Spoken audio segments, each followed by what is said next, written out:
mau ora wis tak elekke ta, Tru. Ora sembrono nek omong. Aku ngeyel kok kandhane. Kanane dadi kaya ngene iki, kanane dadi kaya ngene iki mergo kowe. Kowe iki wong tuane kaya ora ndek utek. Iya, terusno. Wah, nggih ana kesempatan malah sak ajar kowe. Malah arep aku barang sentok. Apa jenenge Pak? Embuh. Arep arani werna-werna. Mesake ndara sedewa. Ya Mir. Heeh. Kula nek diwarai niku nek upama kula landhesane siji bener niku ambok karo sapa-sapa kula ora wedi. Nah niku patokan kula mung ngoten sinuwun. Tur kula teng mriki nggih bener wong sing duwe negara dudu sampean kok sampean sing paring dawuh, sampean sing mangsuli. Emoh. Kula ya bener mergo kula kepengin midhanget sabdanipun Prabu Salyapati ing Mandraguna. Mandaraka. Saking mempengku kleru. Aku anake mantu, luwe-luwe anake mantu. Nek kowe ora ngepek anake Prabu Salya, kowe ya dudu anak mantu, kowe ya dudu sapa-sapa. Sing duwe hak mung Prabu Salya. Yayi. Bagong menika nadanipun menapak-menapakaken dasaripun leres. Panjenengan wayu pawadan menapa-menapa tartemtu kawon. Mila kula aturi ngawon, tinimbangane mangke panjenengan malah kewirangan. Yayi, menapa dipun ngendi? Aturaken Bagong menika cocok tuwin leres. Jagat Dewa Bathara. Lagi iki Duryudana kalah omongan karo kere. Mula aja sok ngina karo kere, giri lusi jalma tan kena kinira ya. Wujute kaya ngene iki ning aja disawang wujute. Iki lagi arep kondian aku. Wong akeh do ngerti nek Duryudana kalah adu argumen karo Bagong. Argumen ya apa? Argumen niku napa? Mbuh. Aku ki iso omong ora iso jelaske. Iso maca nang koran-koran kae. Malah kewirangan. Mungsuh Bagong ora iso nanduki omongane Bagong.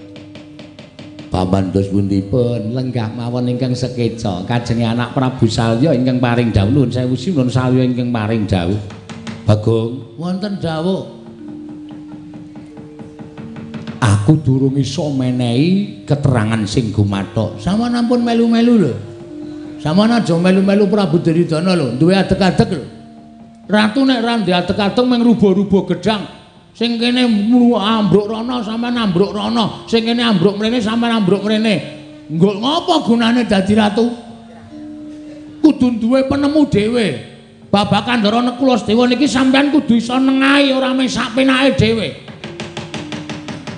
Ndur aku kono ngomong piye? Lho, lah piye biasane omong kok kono ngomong piye?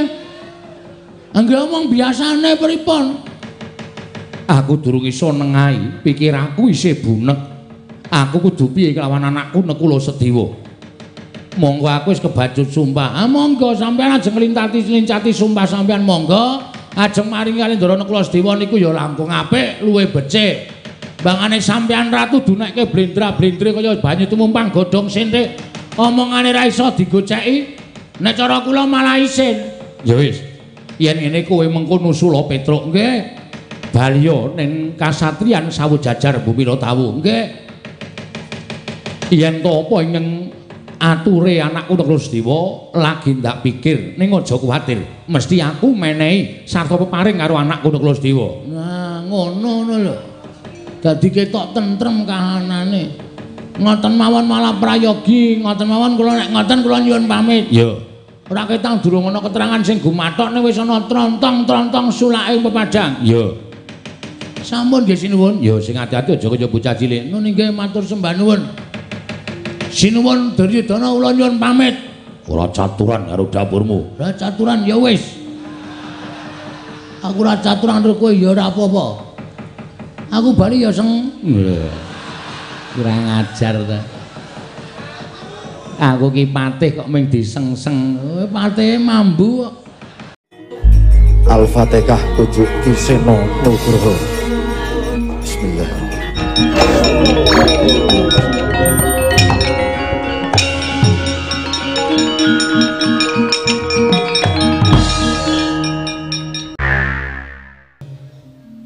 Kula badhe nyuwun pirsa dhateng Rama Prabu.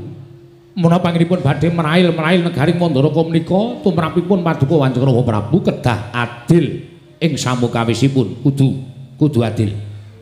Menawi boten adil sampun ngantos kula menika disebut sebut nalindra ingkang bancinde banjiladan. Menawi kedah adil mesinipun putra paduka menika boten namung menika. Kejawi kadang kula Yayi Rukmarata lan Yayi Brisrawa.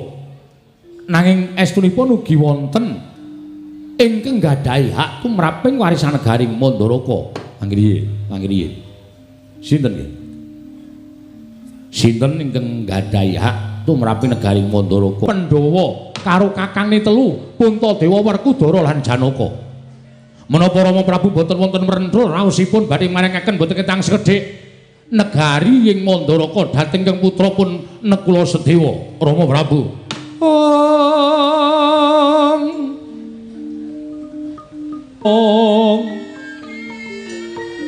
Tudha tanpa karya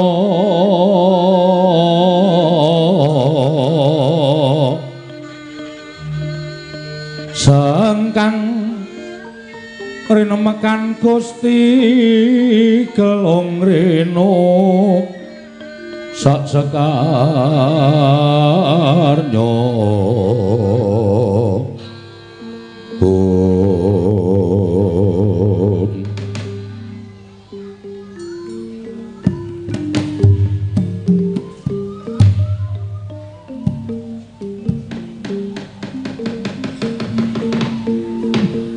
jagat Dewa Bathara ya jagat pangestu nggir matur nuwun jeng andika anak kula ing Mandura ngemutaken dhateng ingkang Rama ing Mandoraka nadyan persasat kaya cinaca ing Bajralungit ngantos sepriki ngantos kula mboten kemutan dhateng anak-anak kula piyambak mongko menika kulit daging kula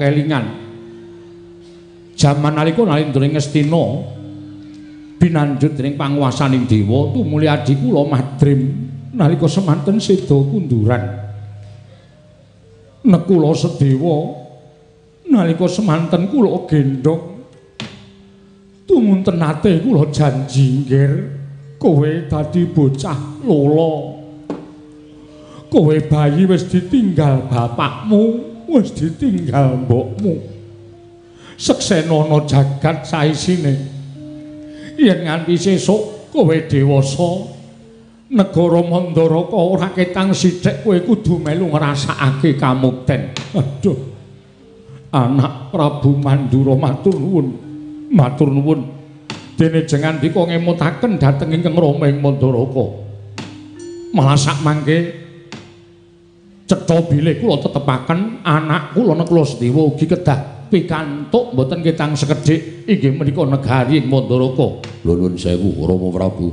Anak kula ing Ngastina wonten dawuh. Sewu-sewu kalawatanipun ingkang putra Tadawadana. Menawi mekaten caranipun tegesipun Kanjeng Rama Prabu menika nerak pacak nerajang perbatang. Liripun nuwun sewu setunggal menika sanes turas paduka Rama Prabu. Langkung sae nerak dhateng menapa sampun dipun sabdaaken menapa nerak dhateng pernataning praja kula kinten sedaya dereng saged midhangetaken lan dereng saged ngawruhi babagan upatanipun Kanjeng Rama Prabu Mandoraka anggenipun sampun nate paring sepata bilih Nekula Sedewa ugi pikantuk laladan negari Mandoraka margi kasampurnan ingkang sejati inggih menika nglebur dhateng sedaya dosa tuwin tumindak ingkang sae kinarya sangu anggenipun badhe murut wonten ing kasedan jati upami sak mangke sampun titi wanci badhe mapan wonten ing Lokabaka nyuwun pangapunten menawi cara kula hawluh entuk dendaning Jawata tinimbang entuk dendaning kawula nek entuk dendaning kawula menika badhe dipun sipati dhateng sinten kemawon nek entuk dendaning Jawata sapa sing ngerti jer menungsane wis mudhar tumrap kula mboten dados sabab menawi cara kula sak mangke Nekula Sedewa menika mboten gadhahi hak warisan tumraping negari Mandoraka. Kula nuwun sewu nggih. Ingkang sekawit kula mboten pikantuk urun rembak namung tumrap kula kok menika kula perlu udu penemu. Ya, sengguni. ning sing apik-apik wae ya Sengguni. Nggih. Mugi-mugi dalu menika saged sae. Menapa ingkang klaturaken dhateng Paduka Gusti kula ingkang sinuwun. Penemumu piye? Miturut kula menapa dipun ngendikaken anak Prabu menika leres. Jengandika nguncati sumpah menika badhe pikantuk dendaning dewa. Ning nek jengandika menika kula nuwun sewu. Nguncati dhateng menapa sampun Paduka ngendikaken menika kula nuwun sewu badhe pikantuk dendaning para kawula. Dipun anggep menika Nalendra mban cindhe mban siladan. Menawi cara kula aluwung nguncati sumpah menika cara kula luwih tentrem, luwih ayem. Perkara sesuk kudu disaur. Nggone wis nguncati sumpah, srana kudu nanggung apa ingkang wis dilakoni. Menika perkawisipun kalian para Jawata. Urusan kali dewa niku tumrap kula luwih enteng tinimbang urusan karo kawula. Nek kawula meniki urusaning karo kawula meniki sing ngrasake sastra wirang, ning nek karo dewa niku sinten sing ngertos. Mila sumpah ingkang sampun Paduka ucapaken nalika angemban dhateng punaden kula sedaya nalika tasih jejabang rumiyin menawi saking pamrayogi kula dipun terake mawon sinuwun sampun ngantos dipun leksanani menika langkung prayogi sinten ingkang ngertos mumpung ingkang sami mireng namung sedaya ingkang sami lenggah wonten ing Datulaya mboten ngantos dumugi jawining parepatan. Menawi ngantos dumugi jawining parepatan menika langkung bebayani lho sinuwun. Sikra-sikra yen permana kanca sikra raken awang sesangka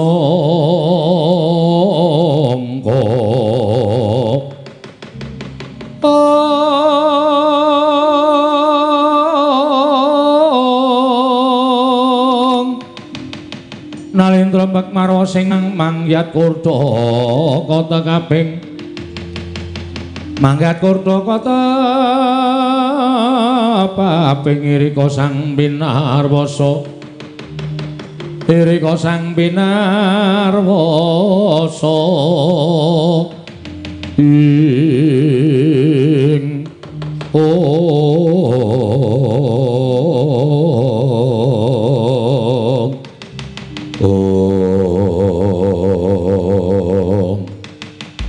Sidemadaning pasewagan nalika sampun jantangan manyanipun reki ana patih Harya Sengkuni tinampi nata ing Mandaraka Prabu Salya ndadosaken legeg penggaling sanata Prabu Salya ngrenggahi kanyut nangka wardu kanyut ujare waganten wadu jare wangeca nginang durung abange durung manding jasaning pertala kasaru geger njaba piyak ngarsa tamping muri sebanipun amuk apa to kang dadi tarunane ora numacan saka Gajah Medha saka Wandilan kejawi namung sowanipun utusan sae negari Ngamarta nenggih abdi kinasih negari Ngamarta ingkang nyerpepek pindha sata matarangan karya cingak kang samya mulat ngajamaken astanira kalih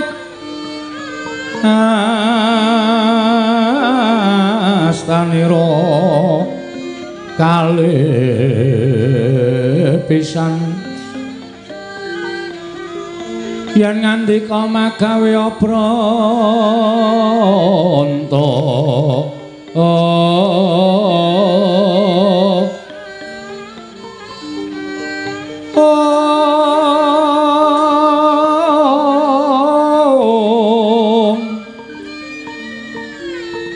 yen ngandika magawe apranta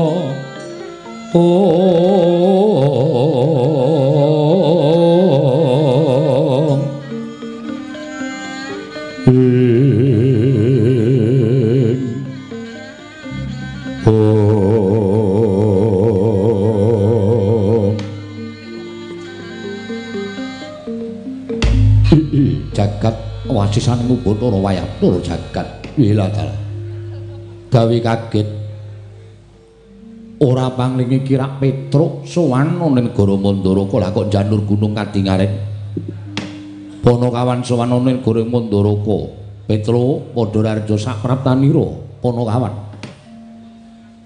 nyuwun mangapunten nuwun amit pasang Kalimantabi tinebene ing Ladoni Dumawahing tawang tuwang sinuwun linepatna ing tulak manung lakar kaleresan kula abdi panjenengan pun Petruk nadyan awis-awis kula sowan wonten negari Mandaraka namung dinten menika kula perlokaken sowan wonten negari Mandaraka Kemareng kula ngaturaken sembah sumung keming pangabekti kula kunjuk sinuwun. Iya. Wis ndak tumpah kali bombong tias ingsun ora liwat pangestuning ingsun tampanana. Kula pundi nggo jimat paripin dayana ing kasantosan paring pangestu paduka mawakana kabagyaning gesang kula sinuwun. Ora antaraning kowe karo Bagong kok lete suwe men apa mangkate ora bareng sareng. Lah kok kowe wis sowan Lecak Untara Bagong kok lagi sowan kuwi kaya wong ora rukun. Anake Semar padha-padha putra Semar kok ora rukun. Mboten, kula rukun tetepan. Tetep manunggal dados tunggal. Lah kok Bagong le sowan keri. Endi, Gong? Kleru anjungan sebelah ya aku. Ceniningan kok kowe ora. Bareng tekan kono lho kok nyenyet aku. Bul sing negara Mandaraka ta. Bagong Padhararja sapraptamu. Pengentunipun sinuwun Prabu Salya tansah pinayunganing kawidadan niring sambikala sowan kula tebih saking rubeda kepareng kula ngaturaken sembah sumung keming pangabekti kula kunjuk sandha pepoda paduka. Jagat Dewa Bathara ing atase Panakawan kok tembunge gawe marem. Mekaten inggih. Pangestuku Tampanana. Kula pundi nggo jimat paripin dayanana ing kasantosan. Karepku nek sowan ngono kuwi lho, Gong, ngomongane ora ting pletot, lancar, ketok nek anake Semar. Pangestumu wis sinau itu. Ha iya. Panakawan Bagong, Panakawan Petruk Padhararja. Oh, sing dimatke aku sik ta, Tru? Pangestunipun Ndara Duryudana wilujeng bekti kula kunjuk, pangestunipun sinuwun Ngastina wilujeng bekti kula kunjuk sinuwun. Ya, Petruk tak tampa. Pangestuku Tampanana, kula pundi nggo jimat paripe. Nggih, kula pundi nggo jimat paripe dayanana ing kasantosan. Petruk Kandung Bolong Padhararja sapraptamu. Sinuwun Mandura wilujeng bekti kula kunjuk. Ya. Pangestuku Tampanana Petruk, kula pundi nggo jimat paripe dayanana ing kasantosan. Panakawan Bagong Padhararja sapraptamu. Pangestunipun Ndara Baladewa wilujeng bekti kula kunjuk nggih sinuwun. Ya. Tak tampa pangestuku Tampanana. Kula pundi nggo jimat paripen dayanana ing kasantosan. Petruk Kantong Bolong Padhararja. Sinuwun Karna Basusena ing Awangga wilujeng bekti kula kunjuk. Ya Petruk, ndak tampa pangestuku Tampanana Petruk. Nun inggih sanget anggen kawula dadosaken jimat. Panakawan Bagong Padhararja sapraptamu. Pangestunipun Ndara Karna Basusena wilujeng bekti kula kunjuk nggih sinuwun. Iya Bagong. Pangestuku Tampanana, kula pundi nggo jimat paripe dayanana ing kasantosan amawahana kabagyaning gesang kula. Petruk wonten dawuh sinuwun. Gawe kaget sowan mongko tanpa tinimbalan gage. Yen pancen saka karepmu dhewe kowe matura wigatine apa, yen diutus bapakmu duwe perlu apa. Nanging yen to kowe diutus pundhenmu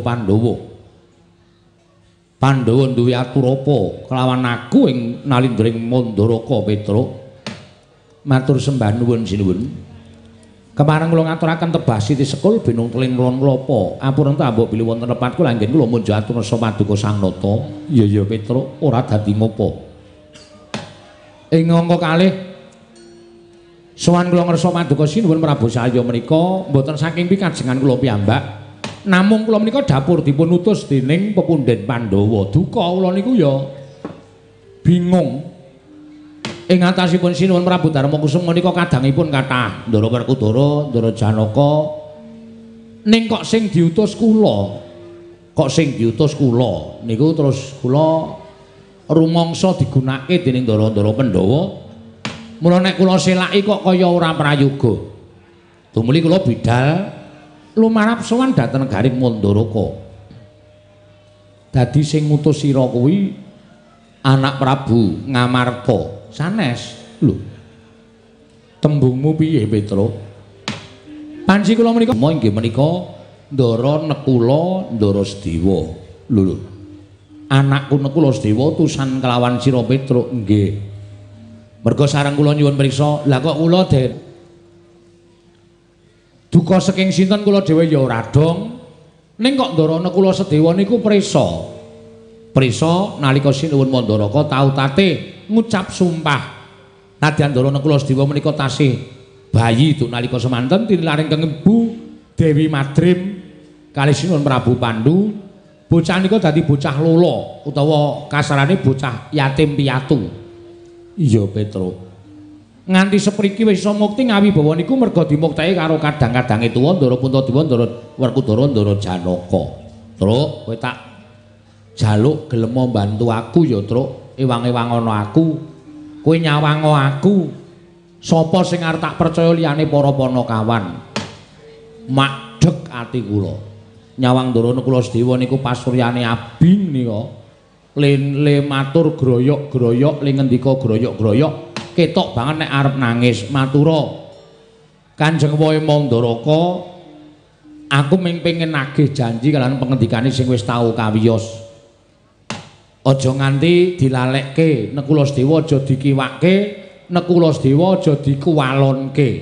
Merga kabar iki aku ngerti nek putra-putra mantu ditimbali rawuh ana ing Mandaraka. Kaka Prabu Duryudana, Kaka Prabu Baladewa, Kaka Prabu Karna ing Awangga katimbalan sowan. Kanjeng Wae Mandaraka bakal paring ora ketang sithik-sithik kamukten negara ing Mandaraka. Lah mula kowe sowana, tanjena marang Sinuwun Prabu Mandaraka, Kanjeng Wae Prabu Mandaraka, kahanane Kulasedewa iki piye? Ngaten niku.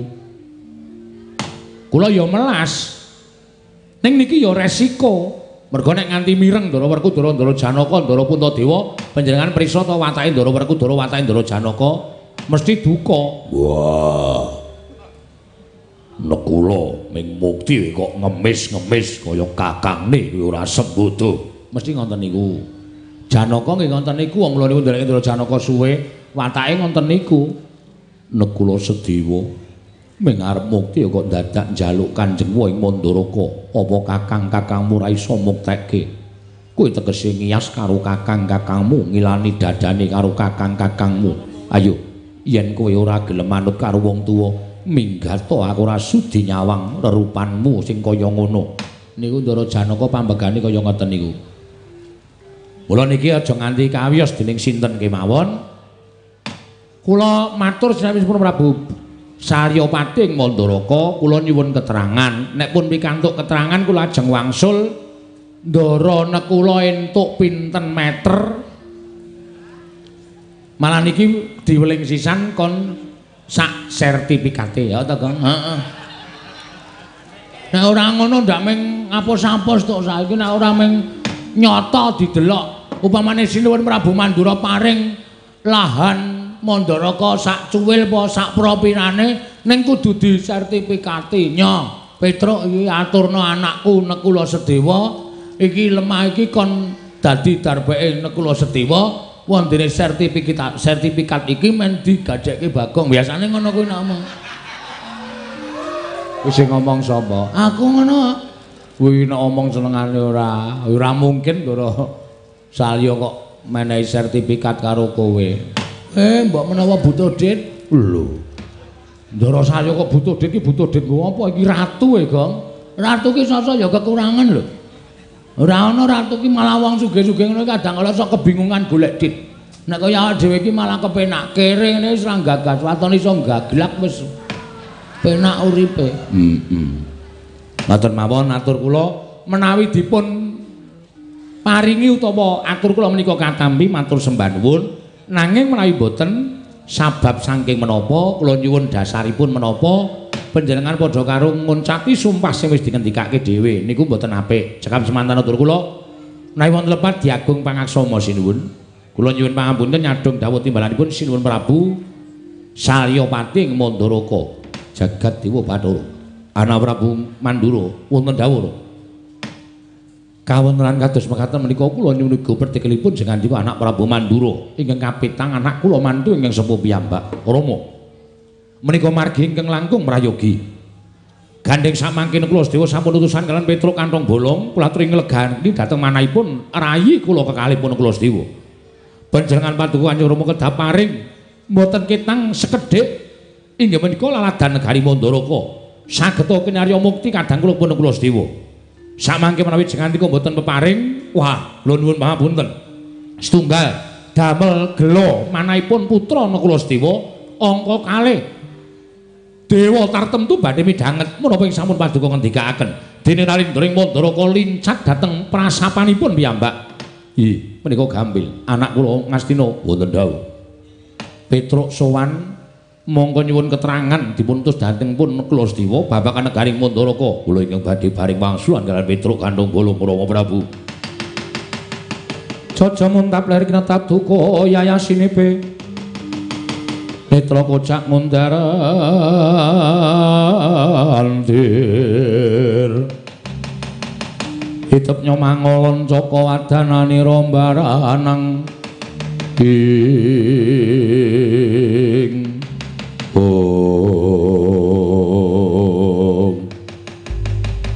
Petruk, lho nyuwun pangapunten menika sinuwun Ngastina. Ya. Kok nyuwun pangapunten jumeneng wonten ngajengan kula, aku ingkang bakal menehi mangsulan karo kowe. Babagan Nakula Sedewa kene kepengin ngrengkuh negara Mandaraka, ora ketang sithik kudu njaluk warisan negara Mandaraka. Oh nggih. Lah kok mboten Kanjeng Sinuwun Saryawati? Aku ing menut dadi batal wakile. Kok mboten putra mantu sing sepuh piyambak, kok malah putra mantu sing nomer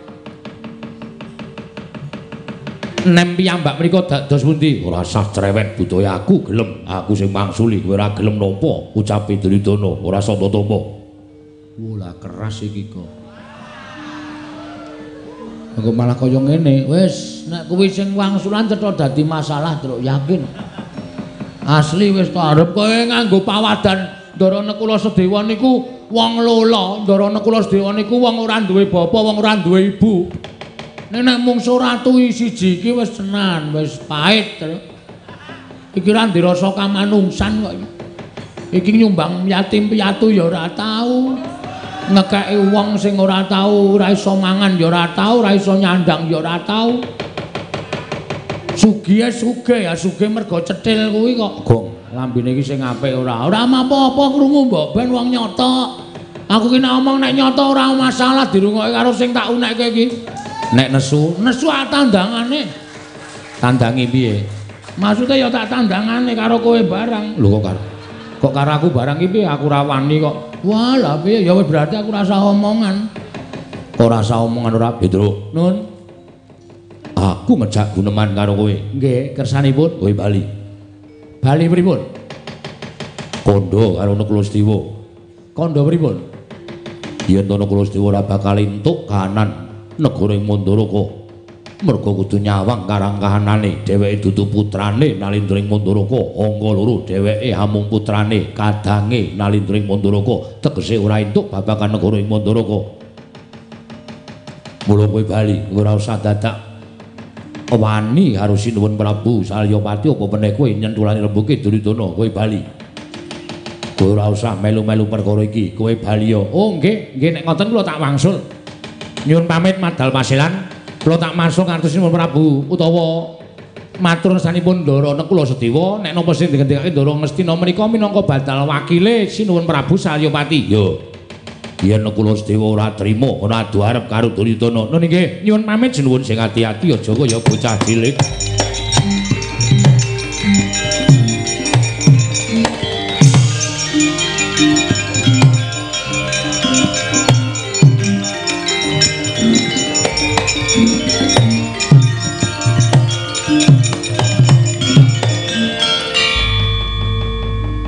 Bagong isih nang kene. Isih ana perlu e.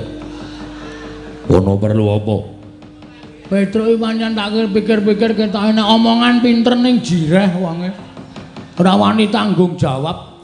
Nek nganti Petruk niku mengke matur kali Ndara Nakula Sedewa, Ndara Nakula Sedewa ora bakal wani sowan mriki. Ndara Nakula Sedewa niku siji wong clingus. Loro Ndara Nakula Sedewa niku ora ndiyat njaluk ming genahke sebabe Prabu Salya wis kebacut sumpah biyen tau arep menehi negara Mandaraka ora ketang mung sak cuwil, ora ketang mung sithik. Mula nek Petruk wangsul nika merga Petruk wis judheg pikirane ora iso mikir, ora iso wangsulan karo Sinuwun Prabu Duryudana. Kowe arep ngopo? Kula ajeng genahke. Genahke perkara apa? Niki wau Wis tak newe wangsulan. Nuwun sewu, Mandaraka niku sing kagungan sapa? Mandaraka sing kagungan Kanjeng Rama Prabu Salya. Sing duwe hak menehi jawaban ming Prabu Salya. Sampeyan ora duwe hak menehi jawaban kalih kula. Wong sing duwe meneng wae kok sampeyan rewel niku pripun? Lah, ketoke wong kaya ngene kok bener ngono lho. Edan kok bener S1 lho. Sarjana Durjana.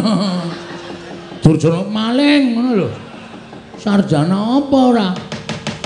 Aku sing minangka dadi badal wakil. Ora ana ndum warisan kok wakil-wakilan ki ora ana sing jeneng tanda tangane kudu asli kok, Mas.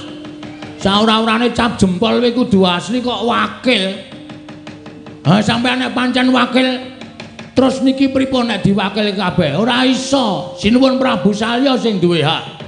Pokoke Bagong nek ora sing wangsulan Prabu Salya ning paring pangandikan Prabu Salya, aja kok kon metu. Ora gelem kula ajeng metu saka negara Mandaraka. Petruk wis bali. Kajenge Petruk mulih ya men. Petruk mulih ra entuk gawe ming netangis karo Nandara Nekula Sedewa. Suwanten ngersane Ndara Nekula Sedewa, "Ndara, niki kula entuk wangsulan saking Prabu Duryudana, kahanane kaya ngeten. Wong loro nika ming nangis. Satriya ora duwe bapak, ora duwe simbok." Arep sambat ro kakane malah didukani, anane ming do rangkul-rangkulan nangis. Mbangane Bagong weruh Ndara kula do nangis, luwung Bagong sing kudu iso nentremke atine Ndara kula. Jagat Dewa Bathara Paman, wonten dawuh pripun? Pancen cah siji niku pekok tenan. Yes, Anggris gelem omongan kok malah ngungkuli sapa-sapa. Ora usah trewet ni. Rasa melu, apa meneh kowe sengkune kowe iki ora duwe hak melu pertemuan kaya ngene iki. Iki pertemuane bapak karo anak sing ngandum warisan. Kowe kok nyelo-nyelo, kowe iki ora ning negarane dhewe, ora ning negarane wong liya mesti mbebutek kahanan negara kowe. Paman, wonten dawuh badhe wangsulan majeng mriki. Sampun mboten mawon. Ndak malah kewirangan, Ger, malah ngrekoso urip kula. Kowe kudu lunga. Mboten ajeng lunga. Bagong. Wonten dawuh. Yen ora lunga tegese kowe wani karo Duryudana. Lho nuwun sewu, kula nek ora marahi. Kula nek diwarahi niku nek upama kula landhesane siji bener, niku ambok karo sapa-sapa kula ora wedi. Nah niku patokan kula mung ngoten sinuwun. Tur kula teng mriki nggih bener wong sing duwe negara dudu sampeyan kok sampeyan sing paring dawuh, sampeyan sing mangsuli. Emoh. Kula ya bener, merga kula kepengin midhanget sabdanipun Prabu Salya Pating Mandraguna. Mandaraka. Saking mempeng kowe kleru. Aku anake mantu. Luwe-luwe anake mantu. Nek kowe ora ngepek anake Prabu Salya, kowe ya dudu anak mantu, kowe ya dudu sapa-sapa. Sing duwe hak ming Prabu Salya. Yayi. Bagong menika nadanipun menapak-menapakaken dasaripun leres. Panjenengan wayu pawadan menapa-menapa tartemtu kawon. Mila kula aturi ngawon, tinimbangane mangke panjenengan malah kewirangan. Yayi, menapa dipun ngendi? Aturaken Bagong menika cocok tuwin leres. Jagat Dewa Bathara. Lagi iki Duryudana kalah omongan karo kere. Mula aja sok ngina karo kere, girilusi jalma tan kena kinira ya. Wujute kaya ngene iki ning aja disawang wujute. Ah, iki lagi arep kondian aku. Kalau wong akeh do ngerti nek Duryudana kalah adu argumen karo Bagong. Argumen ya apa? Argumen niku napa? Mbah. Aku ki iso omong ora iso jelaske. Iso maca nang koran-koran kae. Malah kewirangan. Mungsuh Bagong ora iso nanduki omongane Bagong. Pamandos pundipun lenggah mawon ingkang sekeca kajenge anak Prabu Salya ingkang paring dawuh nuwun sewu sinuwun Salya ingkang paring dawuh. Bagong, wonten dawuh. Aku durung iso menehi keterangan sing gumathok. Sampeyan ampun melu-melu lho. Sampeyan aja melu-melu Prabu Duryudana lho, duwe adeg-adeg lho. Ratu nek ra ndek adeg-adeg mung rubo-rubo gedang. Sing kene ambruk rono sampean ambruk rono, sing kene ambruk mrene sampean ambruk mrene. Nggo ngopo gunane dadi ratu? Kudu duwe penemu dhewe. Babakan Ndara Nekulasedewa niki sampean kudu iso nengahi ora mung sak penake dhewe. Nduraku kon ngomong piye? Lho, lah piye biasane omong kok kon ngomong piye? Angge omong biasane pripun? Aku durung iso nengahi, pikiranku isih bunek. Aku kudu piye kelawan anakku Nekulasedewa. Monggo aku wis kebacut sumpah. Ah monggo sampean ajeng nglintati sumpah sampean monggo. Ajeng maringi kali Ndara Nekulasedewa niku ya langkung apik, luwih becik. Bangane sampean ratu dunekke blendra-blendre kaya banyu tumumpang godhong sintik. Omongane ra iso digoceki. Nek cara kula malah isin. Ya wis. Yen ngene kowe mengko nusula Petruk nggih. Balya ning kasatriyan Sawujajar Bumi Tawu nggih. Yen to apa ingkang ature anakku Nekulasedewa lagi ndak pikir ning aja kuwatir. Mesti aku menehi sarta peparing karo anakku Nekulasedewa. Nah, ngono lho. Dadi ketok tentrem kahanane. Ngoten mawon malah prayogi, ngoten mawon kula nek ngoten kula nyuwun pamit. Ya. Ora ketang durung ana keterangan sing gumathok nek wis ana trontong-trontong sulake pepadang. Ya. Sampun nggih sinuwun. Ya sing ati-ati aja kaya bocah cilik. Nun nggih matur sembah nuwun. Sinuwun Duryudana kula nyuwun pamit. Ora caturan karo dapurmu. Ora caturan ya wis. Aku ora caturan karo kowe ya ora apa-apa. Aku bali ya seng. Kurang ajar ta. Aku ki patih kok mung disengseng. Patih mambu kok. Mula jenenge Sengkuni. Iya sing ati-ati Bagong. Ya ngono wae penake nang kono. Iya wis ora kurang kepenak. Sinuwun mandura nyuwun pamit nggih. Ya sing ati-ati Bagong. Nyuwun pangestu mugi-mugi kula iso madhangke kahanan iki kali Ndara Nekulasedewa. Ya sing ati-ati. Ndara Karna kula nyuwun pamit. Ya Bagong sing ati-ati aja kaya bocah cilik. Nun nggih matur sembah nuwun cekap semanten. Ing dados atur kula menawi wonten lepatipun nyuwun pangasami kula nyuwun pamit. Ya sing ati-ati. Den, apa? Niku lho hartane arep dawah. Endi? Niku semampir tenggen sak. Niki kula openane ndak malah tiba. Lah, malah dijukuk dhewe to. Ora apa-apa, ngoten mawon nyuwun pamit bareng. Ya sing ati-ati aja kaya bocah cilik Bagong.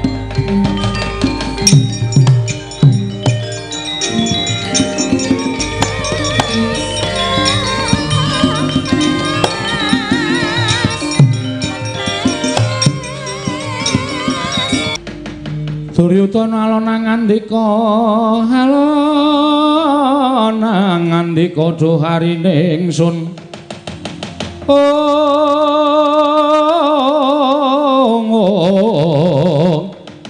dhuharine ingsun Werkudara den kapareng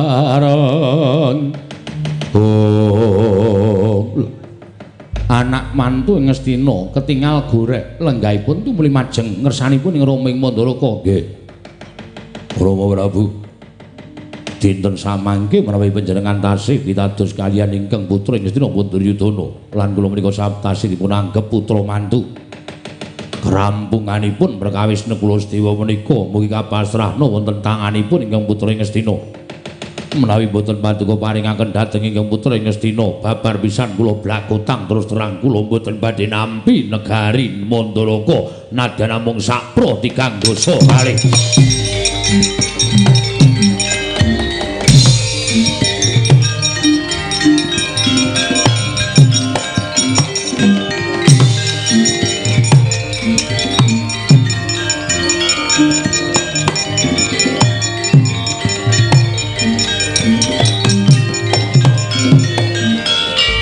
jagat wasisaning Bathara Wayaktur jagat radar.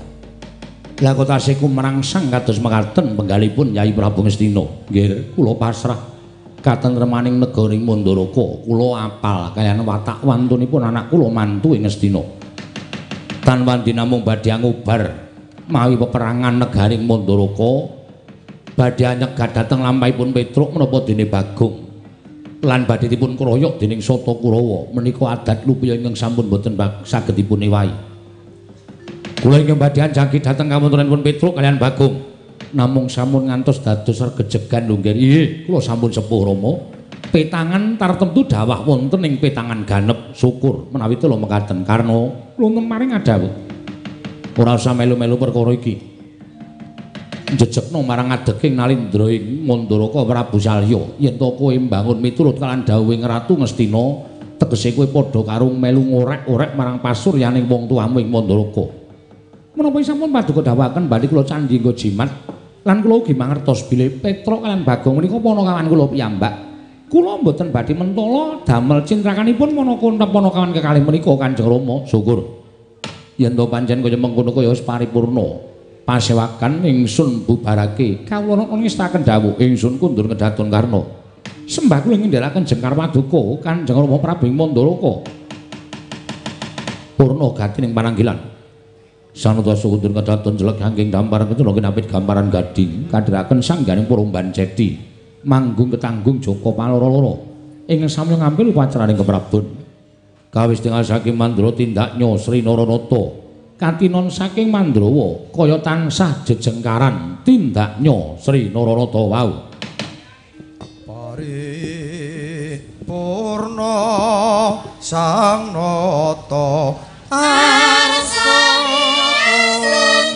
kundur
Sanggeni Maya Wisnu Pratenta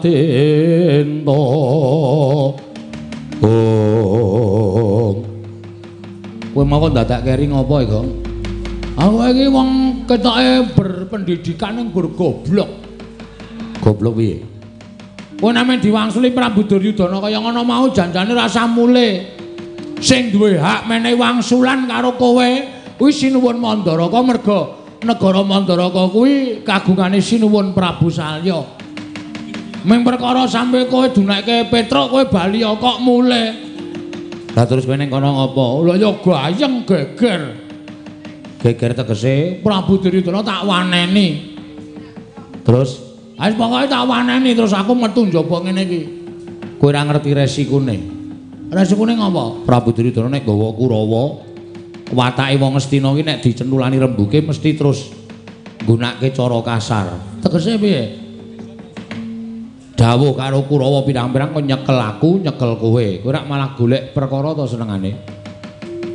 Kowe ora malah golek perkara iki kriwikan dadi grojokan, geguyon dadi tangisan. Aku wegah nek carane kaya ngene iki. Nek aku gelem, lho. Nek kowe gelem piye? Aku pancen tak sengaja, Tru. Tak sengaja piye? Pancen niatku arep njajal ketrimaning urip. Ketrimaning urip. Sak suwene iki aku ndelok iki meng kowe sing gelut karo Kurawa. Kowe mesti entuk jeneng, kowe mesti menang. Aku arep nyoba Bagong arep kerengan karo Kurawa iki menang apa ora? Kowe mudar, Gong. Kowe mudar nek musuh Kurawa. Sikilmu cendhek, awakmu lemu, tanganmu cendhek kok arep mungsuh Kurawa iki arep tok nggo menang apa? Giri lusi jalma tan kena kinira. Aja sok ngiyas karo wong kaya aku ngene iki. Asli aku nek wis muni ngene iki ora kena dipenggak karo sapa-sapa. Wani, tanpa aku kowe minggat to rasane gak nang aku. Ora tok ewangi ra masalah aku. Ngene nganti bengok-bengok njaluk tulung aku Titenono. Walah wis to. Aku ki sadar wong urip ning alam padang ki mung ngantri modar. Dadi mati saiki ya apik, mati sesuk ya monggo kersaning sing gawe urip. Ning sirku aku mbelani Raden Nekula Sedewa. Kae cah lola, kae cah ora duwe bapa, ora duwe ibu. Kae cah wajib dibelani. Gusti ngerti Bagong belani cah lola, mati langsung nyemplung swarga. Kuwi sing kandha sapa? Aku ngono kok. Kuwi ujaring para pranata agama ngono kuwi, Tru. Yakin? Yakin. Ya wis, tandangi. Aku tak lunga. Wis kono mulya. Ora sembodo ora. Dikongkon Ndara Nekula Sedewa kok mulih ki nek gawe gelane pepundhen nek cara aku ngisin-isini. Tru. Kowe mulih tenan wae? Heeh. Kowe ya tegel karo aku. Lah mau lambene muni piye kowe? Kowe mau muni piye jare wani, jare arep ngadepi Kurawa. Bareng kene arep mangkat mulih kok diundang. Kowe nek mati ra rumangsa kelangan aku to. Nek aku mati aku kowe rumangsa ra kelangan. Lah kowe sing niat duwe gawe perkara kowe kok ndoro kelangan piye? Wis kono-kono ora jaturan. Ame jaturan. Yo. Iya. Bali yo Bali. Tru. Kowe kok ngono ta?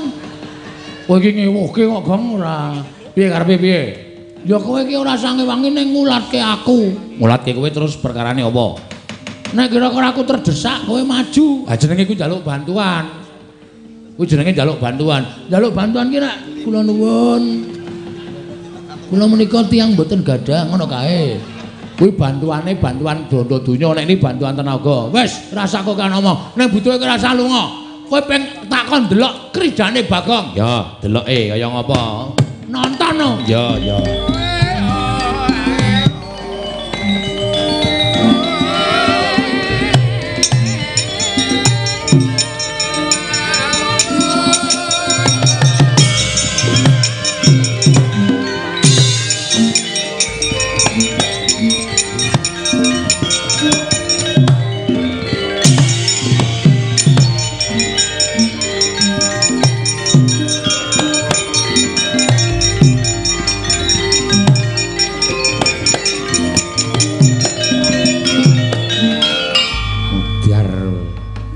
Sing teko ora ming siji ning loro sisan. Iki kok ora kaya biasane ta iki? Ora kaya biasane piye? Biasane iki ming siji, iki kok loro sisan. Ha wis kuwi bejamu tandang ngono. Wis ge omong-omongan. Ora lunga lho. Ora. Bagong. Nggih, Ndara. Ndara Kartomarma. Iya. Sing wingking Ndara Satama. Iya, Bagong. Kok do mripate do abang? Kok kaya nanggur? Ora. Kok nanggur wae putra nata mung ngombe-ombene anggur. Kok saiki kaya mendem ngono lho. Ora. Ning aku nesu karo kowe. Nesu piye? Kowe wani karo Sinuwun Ngastina, ya apa ora? Kowe Sinuwun, kowe wani karo Sinuwun Prabu Duryudana padha karo kowe ngiyas karo wong Ngastina, padha karo ngilani karo wong Ngastina. Mula aku didhawuhi dening Sinuwun Prabu Duryudana kon goleki kowe, cilik kon bondo kowe, gedhe kon mateni kowe. Ya, kowe mlungkula Bagong. Kowe ora nyawang karo kahananmu, kowe mung batur, kowe mung gedhe bal 17, kowe elek nyolok mripat. Kowe mung kere. Lah kok dadi wani karo Sinuwun Prabu Ngastina, kowe iki ora ngilo karo githokmu, ora nyawang karo kahananmu. Sik, Ma, ora waton ngomong kowe. Gong basa. Basa apa arep gelut kok basa? Rasa basa. Ora aja waton ngomong kowe. Kowe ngunake Bagong gedhi bal 17, kowe ngalek nyolok mripat. Mung kere, ning aku ora menungsa. Lho. Lah kok kowe muni ngono? Lah saiki kowe nganggo sandangan apik nang kowe iki kudu menungsa, kowe iki blesteran. Blesteran apa? Bapakmu pendeta, mbokmu wis kok ora gawe masalah. Kowe minggat wae kono. Malah ngegol-goli kowe iki. Kono minggat kono. Kowe ketoke menungsa ning jane kowe iki blesteran, kowe iki anak durna, mbokmu jaran. Lho, kok kowe iso omong kaya ngono? Wah, lah aku ngerti sejarahmu kok. Biyen dek kowe resepsi, bapakmu resepsi pernikahan karo mbokmu ya aku mangkat. Dadi aku ngerti kahananmu. Wis Asatama aja teruske, kowe nek karo Bagong malah kewirangan. Perkara iki piye? Kowe bali apa ora? Bali nang ndi? Bali nang negara Ngamarta kondo karo Nuklasdewa. Yen ora bakal entuk sithik wae negara Ngamarta. Aku gelem bali, nek wis gemlundong sirahe Bagong. Mudhar tenan kowe wis tak tinggal kok. Truk. Gumlundong sirahe Bagong. Wani karo kartomanmu. Sing tak wedeni awakmu. Ora minggat kok kene ditenono. Tak krubut loro tak tugel gulungmu. Mapano kendara dene aku Bagong. Weh, ayo buktikan kowe apa aku sing tekaning pati. Kowe iso mateni Bagong bumi langit tanggep. Iki merganing patimu. Pangga tak ayoni leganing atimu.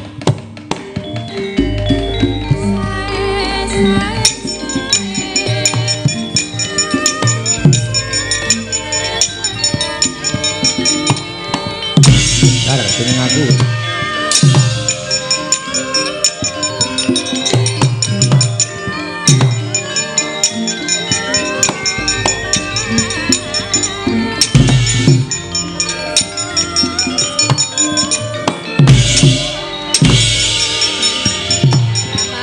Aseme tanganku ra ketok e.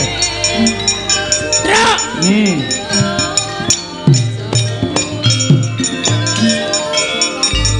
Nyerah aku. Nyerah piye? Biasane nek do perang aku ndelok wayang kae. Wong ndelok kowe barang kaya wayang kok dadak ndelok wayang. Karena tangane ngene iki kono langsung gletak ngono. Iki mah aku ngene iki ra keneng e. Wong tanganmu cupet kok. Terus piye? Kowe wae. Lah ra tenan to. Sembodo ora. Aku tak leren. Urung apa-apa kok leren. Aku tak ngematke saka kadohan. Iya. Kono aku sing perang. Ra urung ya aku sing temandang kok. Kowe nglelang nek perang wis bola-bali ketemu karo Kurawa menang terus e. Ayo aku kok ya. Heeh. Lakon apa wae anggere Petruk ketemu Kurawa kok iso menang ya terus kok nglelang ya. Ayo anak Semar iki gleleng dhewe aku. Awake dawa dhewe, tangane dawa dhewe. Wis gak mangat tak matke kok tak foto. Iya. Kene HP-mu. Ngece kowe dime HP ku ora ana kamerane kowe ngece. Ora duwe to? Ora, yo nganggo kon aku. Oh iya. Mbok kirimke aku. Nek ngirimke liwat ngendi? HP-mu meng 3310 kok. Ya engko dikirimke di afdrek ya, Gong. Hah? Di afdrek terus kirimke aku. Tak pajange nang apa ruang tamu nek aku pas gelut. Oh iya, ya engko tak afdreke. Iya, iya. Nonton bae kowe. Heeh.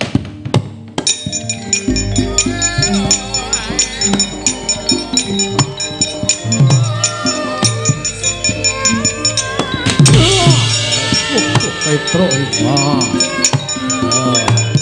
Mati jeneng aku. Wah. Iya. Wah, edan tandange. Mriki, Den.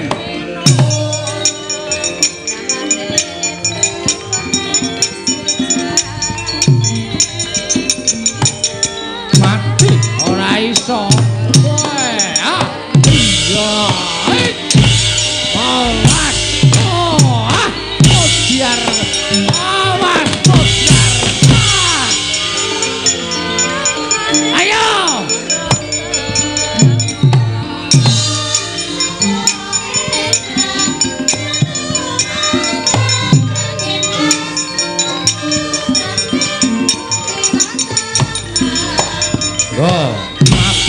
Mboten napa-napa.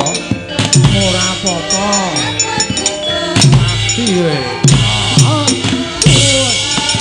Awas Gong, oke.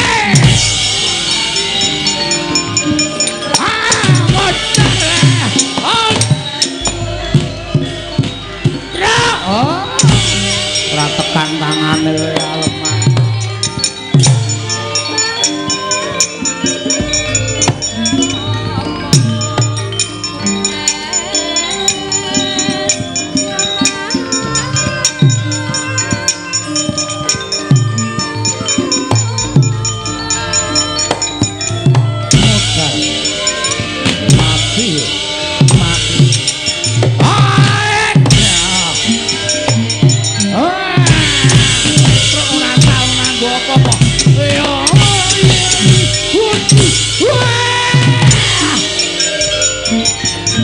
Waduh mati aku.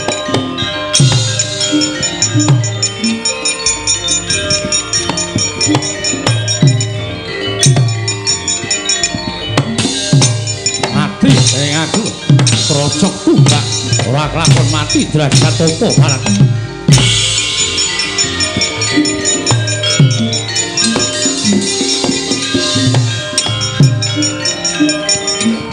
Waduh.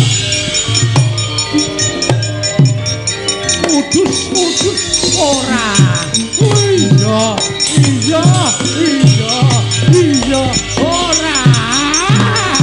Iya. Ora keneng. Ayo, ayo, pokoknya anggere aku frigel wae sengara kena. Asem kowe gleleng tenan. Ora ngomongi. Seneng nek cengelku bonyok. Wong kuwi senengane sok kemetok-ketok. Kakane lagi ngendani tumbak pirang-pirang. Pokoke malah jedul mrono keneng sirahmu. Opus, udus. Iya. Iya. Alah dene nderekke Ndara Janaka pirang-pirang taun. Ndara Janaka kuwi nek ngendani panah pintere ora sama-sama. Aku meso dadak mencolot Ndara Janaka ki ming-mingu ngene iki sit ngono iki. Panah ora kena, Gong. Heeh, Bang. Aku ya kerep sok mengo ngono kuwi. Panahe ya ora kena, dompete ora kecekel. Kowe tumpan nek ngono ya udus. Bapak lunga ta apa biyong meteng tua tes dadi banyu. Mana? Aku wong suci. Ora tau colong jupuk. Kowe ngenangi wong suci, panah tumbak ampuh dari tumbak rongsokan. Ayo pulang. Ngapa dadak udus. Wong iki kabisane dhewe-dhewe. Piye mau kuwi? Agene pengen. Piye mau bapak piye? Bapak lunga ta apa biyong neteng tuwa tes dadi banyu. Pinggir. Tak prakteke kudu mandi. Oke. Oh, bapak lunga biyong meteng. Kok kena, Gong? Awang mbokne meteng kok bapakne kelayapan. Asing tenan. Bapak lunga ta apa biyong meteng tuwa. Tes dadi banyu. Terus omong kaya aku mau. Oh iya. Mandi ya, mandi. Bapak lunga ta apa biyong meteng tuwa. Tes dadi banyu. Gong. Hop. Getak. Hop. Petruk wong suci. Ora tau colong jupuk. Tumbak ampuh ngenangi wong suci, dadi tumbak rongsokan. Ayo balik. Cangkemmu pancen apik kok. Monggo wingi aku bareng colong nduk bebek. Modal ora.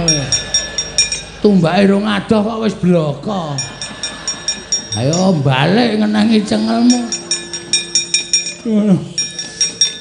Loro banget le. Lara tumbak kon ra lara. Iya, modal ora ayo terus kene perang. Ya yo ayo amuk Suramrata, Jayamrata ing panjen padha.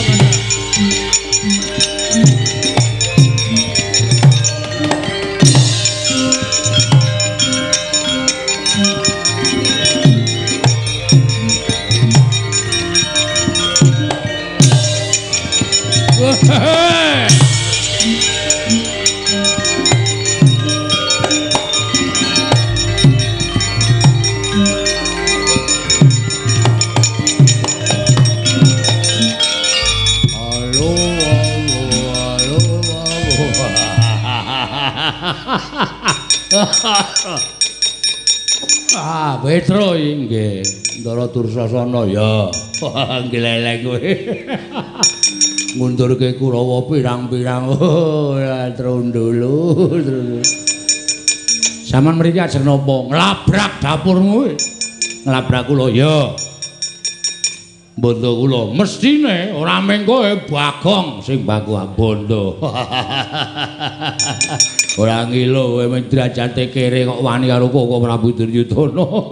Jeleh nyawang gelaring jagat, jeleh nyawang seming rembulan jaluk mati meruput kowe le. Ayo, kaya baku sing tekaning pati. Manut. Kula yo arep sampeyan sik kula yo trima. Weh, lah wani semaur. Wani wae. Ming semaur kok ora wani. Neng kene temtokke. Kula napa sampeyan sing bakal tekaning pati. Nggo, ayo. Waduh, aku kok malah mak tratap. Barang digetak genti rasane sir-siran. Mula wong niku aja sok bengok sura. Aja sok bengok-bengok. Niku ngetokke kepribadiane wong. Nek bengok-bengokne wong iku ora ngerti unggah-ungguh, ora ngerti tata krama ya sampeyan niku sing dadi nyatane. Ayo, kowe apa aku sing tekani pati? Oh iya, kowe apa aku sing tekani pati? Oh, manut. Nggo, mangan tem sik. Ngopo iki? Mangan tem sik. Sampeyan pepunden kok kula njunjung karo sampeyan, mangan tem sik ya. Kowe ra kendel tenan saiki, kendel wae. Oh. Mburi apa piye nyo, ayo. Nggon dodo wae, nyo, ayo. Padhake ora. Nyang. Ngopo iki? Tulung dicukurke rambutku. Bagong edan ora. Ngantem ya mudar tenan wae. Nyo, wedi marep tak mungkur nyo. Lho. Nggon ngarep kok nyo. Ngono kendel ya adak aku ora kendel kaya kowe isin aku. Nyo ayo. Mburi wae piye ya. Kaya aku iki lho nyo. Iya aku ya kaya kowe nyo. Ayo dak kendel kaya isin. Ayo arep ngapa ayo. Mburi wae piye nyo. Mburi ya mburi nyo. Pajake ayo. Oh tuh ya. Bures ngono ya mudar tenan. Nggo, adu kekuatan mawon. Yo. Ping pindho-pindho manut, ping telu-telu manut. Iya, nyo. Pecah siramu, mang pecah. Nek iso mecah sirahe Petruk matur nuwun. Petruk wis kesuwen urip ning donya. Ya guys. Mati kowe. Iso mateni Petruk kula matur nuwun, yakin sumpah kowe wis. Mudar tenan. Iya, ge wis.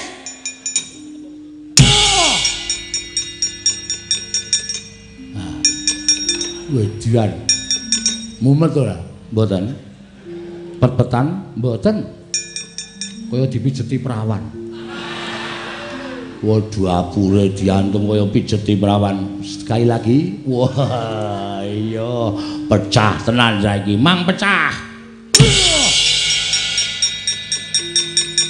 Sing gleleng Mas. Wah, mboten tenan. Ngene iki jenenge adu kekuatan. Rasa ndadak dupak pisan ngelekar percuma. Yo kene.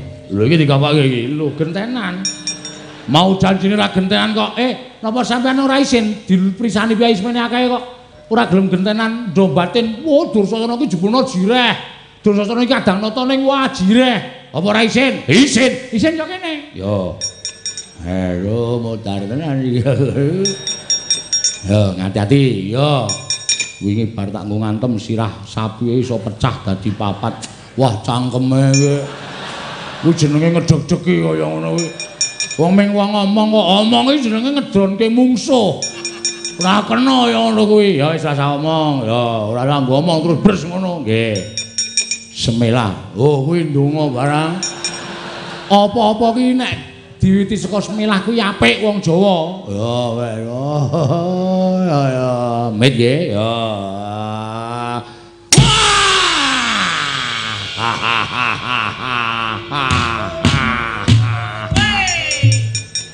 Sapa kae kancamu sing mak ngono.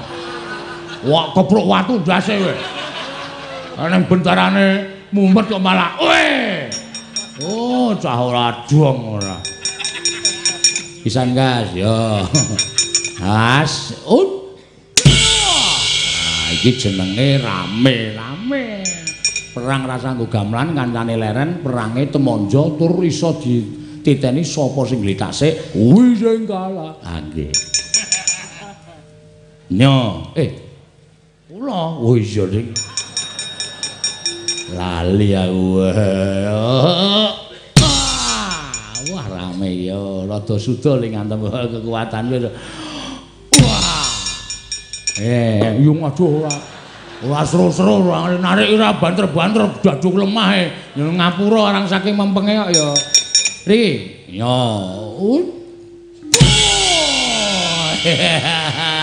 Ora apa endi wonge. Wah iki. Oh, berarti wis buyer aku. Kene pisang Yas. Yo. Hati-hati. Ayo, nggih kok sithik arang tadi toto-toto e. Ono aku toto-toto barang. Oh, yo, siap. Oh, untuk bendune ndi? Iki lho nyeleh bakul degane.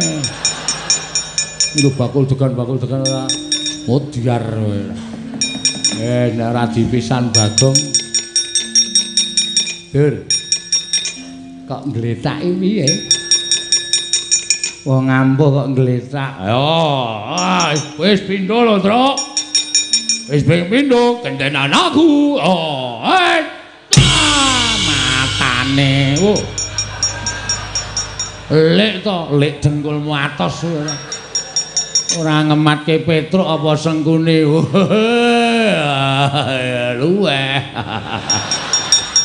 Luweh caedian. Ora sak penake dhewe.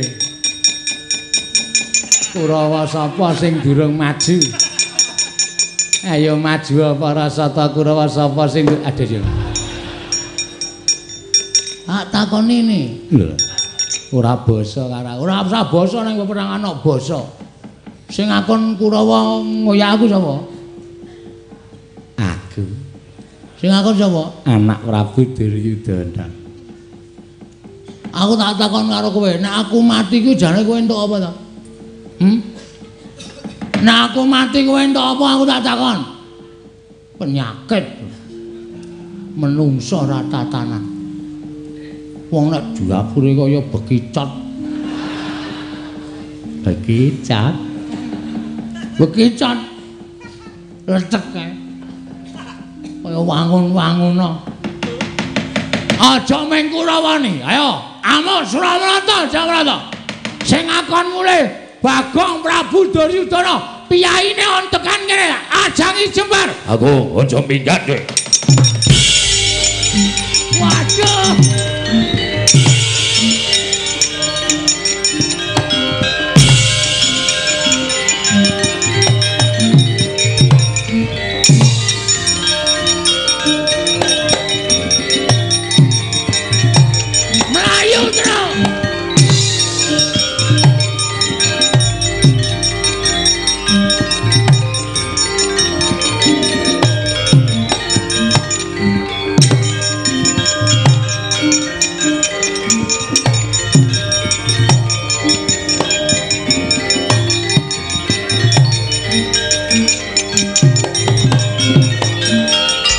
Apa iku? Wah, Prabu Duryudana nesu tenan. Tak sumbari sajake krungu. Aja meng Kurawa ayo Duryudana kon tekan kene. Saka kaduan muni Bagong mati kowe ndrantal aku. Ayo Tru mlayu. Mulih nang negara Ngamarta nek ora mulih gedrawasan. Ya ayo mlayu sing banter.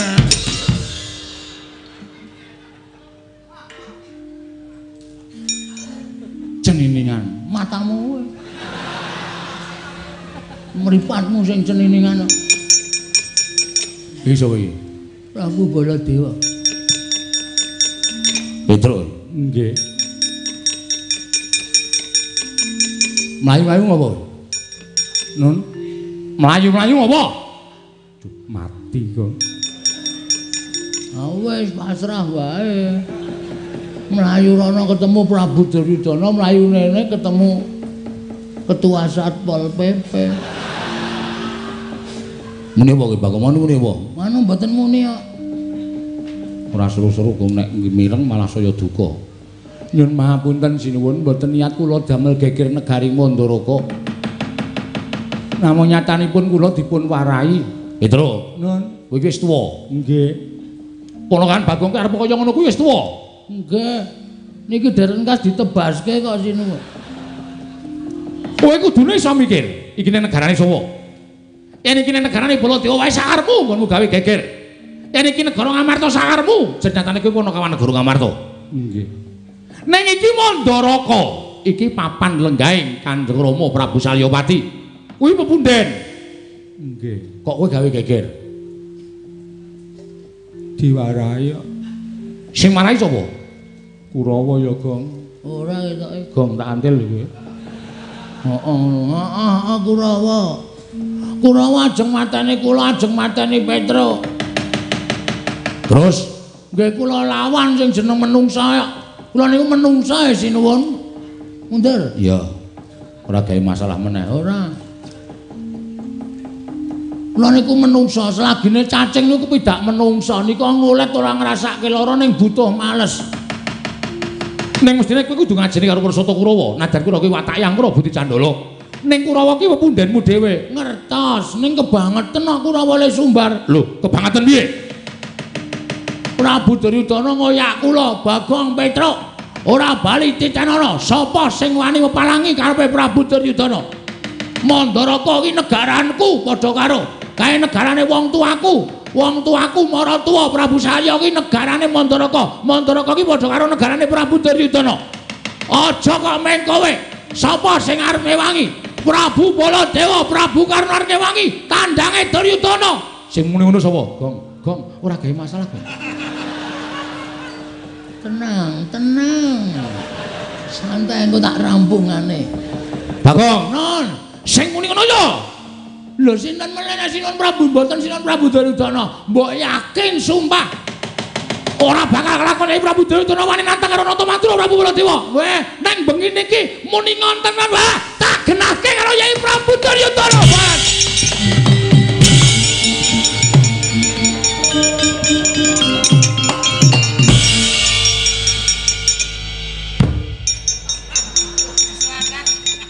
Kowe ngapa ya? aku ki jane ra seneng karo kowe. Kowe kok gawe masalah meneh iki ngapa? Kowe butuh slamet ora? Ha butuh. Nek butuh slamet carane ngono kuwi. Memanfaatkan Prabu Duryudana. Kuwi jenenge tumbak cucukan. Ora masalah. Sing penting slamet. Ha iki ngene gegere mengko nek nganti Sinuwun Mandura kae engko ki nggenahke karo Prabu Duryudana. Yayi. Wonten dawuh. Ora usah praktekan. Kok tak kira nek nyeluk aku yayi. Iki aku ngomongke kono kok. Yayi. Menapa paduka ngendika nantang kalian Karaka ing Mandura? Terus Prabu Duryudana, sinten ingkang sanjang? Bagong. Kula mboten matur napa-napa. Wah, Bagong. Ngedu Baladewa karo Duryudana menungsa kaya ngono. Nggawa nenggala mudhar. Kuwi rencanane sapa kaya ngono?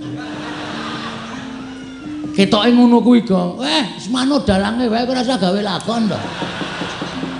Iki sing nglakoke iki. Lho. Kowe iki mung wayang dilakokke iki, ora usah gawe acara to. Slamet. Aku kok iso ngomongke slamet. Aku wis ngentukke detuke banget dite iki. Mesti mbelani aku. Nggih Mas Eno nggih? Heeh. Andani ngayal kok kowe. Santai wae ora usah kuwatir. Cah ediane kaya ngono lah.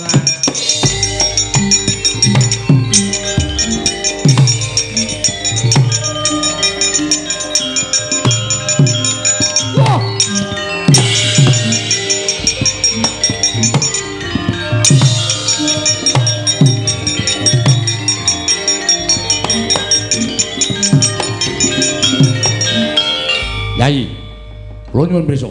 Nggih. Panjenengan menika dadi ratu ning aja sok adigang adiguna. Aja dupe panjenengan menika ratu Dedaya. Ratu negara gedhe. Percaya yen Mandura ki kalah gedhe karo Ngastina. Ning aja sok nyes karo ratu Mandura. Ora duka sababi menapa. Panjenengan nyumbari karo Natamantura Prabu Baladewa. Kula menika kadang werda. Kok sampean wantun nyumbari kalian kula? Kula boten nyumbari menapa-menapa. Kula namung ngoyak Petruk kalian Bagong. Lho lak. Sanjange Bagong matur kalih kula. Nek panjenengan nyumbari kalian Natamantura Prabu Baladewa. Oh Prabu menika ingkang kirang pedamelan. Ratu kok gampang diapusi kere. Petruk, nun. Nggih. Bagong ndi? Nika napa ngepit ngetan ya lho. Bang. Hei. Sampai jumpa. Kaose diobar-obar kene kok sampai jumpa. Wah, panus maning jajalan Sultane Bawana Bagong ngedu karo Baladewa. Oh, Prabu. Petruk kedah wangsul. Mangke piye?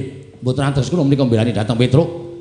Mboten ateges kula menika belani dhateng pun Bagong, langkung-langkung kula mboten belani dhateng Nakula Sadiwa, nanging raos pangraosing raos kamanungsan. Kedadipun tamekaken. Nakula Sadiwa menika lare ingkang alit dipun tilar dhateng tiyang sepuhipun bocah lolo. Nuwun pamunten. Prabu menika kirang menawa. Ngestina menika jembaripun seprapat jagat pindhanipun Sugih Nalendra Banda Bandu.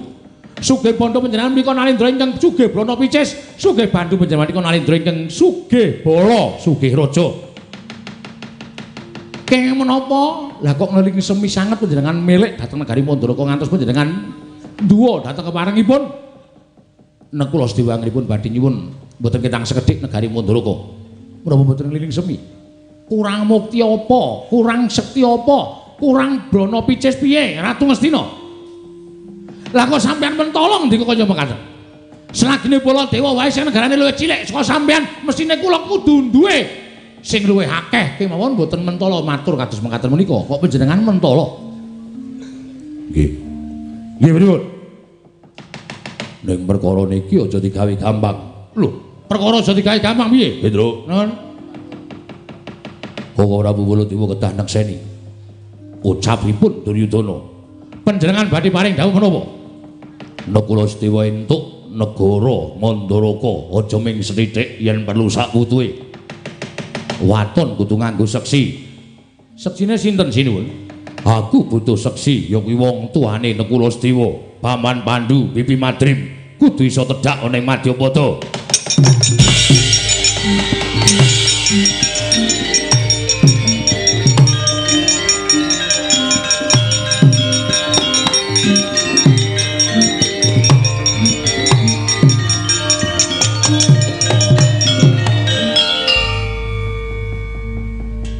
Ketok serakahe Nalendra Ngastina nggih sinuwun. Lah napa iso kelakon, napa tumon? Piyai sing wis ora ana kok kon urip meneh dadi seksi niku napa pripun, Bang Jagas? Piye terus akhire? Kok pancen cetang. Iki mau ngapa ngepit golek Indomaret e. Waduh. Tuku apa? Tisu basah.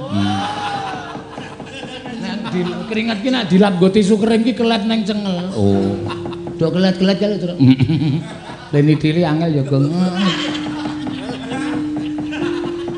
Pedro, nun, aku percaya. Pambudi dayaning menungsa kawasa bisa meni pepadang yen to entuk kanugrahaning Wang Mahanasa. Nggih. Kowe bali yo. Nggih. Nadan iki sawijining bab ingkang mokal kelakone, nanging aku percaya bola bali Pandhawa kuwi nglakoni lelakon ingkang mestine ora ketemu nalar kelakon, nanging nyatane Pandhawa iso nglakoni. Nggih. Mula Pandhawa kuwi mantasaning titah musti kaning bawana. Nggih. Bali yo barengipun. Kabeh iki aja kok kandhake Nakula Sadiwa, ning kandhakno pepundhenmu Pandhawa kabeh. Wah, kula mengke didukani Ndara Nakula Sadiwa. Wong niki ora entuk ngerti Ndara Werkudara Janaka kok. Wis to, manut karo aku. Yen Nakula Sadiwa dhewe sing mikir ora bakal lakon. Ning yen dipikir karo gerangane mesti kelakon, Petruk. Aku percaya karo adi-adiku Pandhawa. Oh nggih, nggih. Nek kula didukani Ndara Nakula Sadiwa, kandha sing ngakon Baladewa. Oh nggih, siap, siap. Nggih pun ngoten mawon nyuwun pamit. Ya sing ati-ati. Mawon ya sinuwun. Mbur aturan. Enten apa ya kula salah napa ya? Kuwi senengane adu-adu. Yai Prabu Duryudana ora ngomong kaya ngono kuwi. Wah, ngapusi nika. Wong ngomong kaya terus ora, wis kowe iki ora usah gawe masalah to. Ki wis tentrem kok senengane. Omong ora? Ora. Ora cengengesan ora. Muni ora kok karo cengengesan. Karena kula niku kulino ngapusi. Bali yo to. Nggih. Nyuwun pamit, sing ati-ati. Nyuwun pamit nggih sinuwun. Sing ati-ati aja bocah cilik. Bali yo. Lho nggih. Langsung jujung amarta wae terus. Ha iya, ndak dukani dawuh Sinuwun Mandura kon lapor karo Pepundhen Pandhawa. Heeh, ora apa-apa, Sinuwun Mandura tanggung jawab nggih Den nggih. Yo. Nek ana murinane Nakula Sadiwa mergo kowe matur karo Pepundhen Pandhawa, kaya wong aku ngono terus Nakula Sadiwa tak senenani. Oh nggih. Nyuwun pamit, sing ati-ati aja kaya bocah cilik. Pareng Sinuwun. Yo, kono kawan Petruk.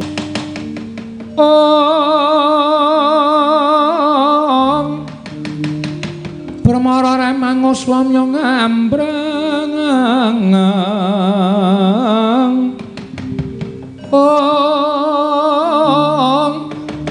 kadi karnaning kasose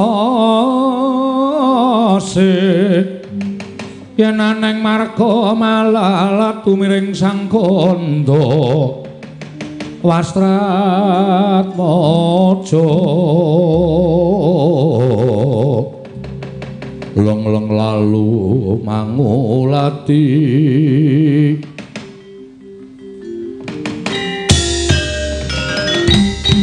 wah Sedewa Nekula iki lho wonten dawuh Kamas iki lho wonten dawuh Kamas parepatan dina samengko ora ngrembug perkara negara Ngamarta ning ana bab sing luwih wigati majuwa Nekula apa Sedewa majuwa rada caket dene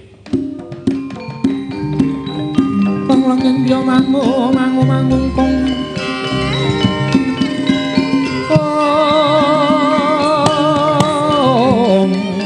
om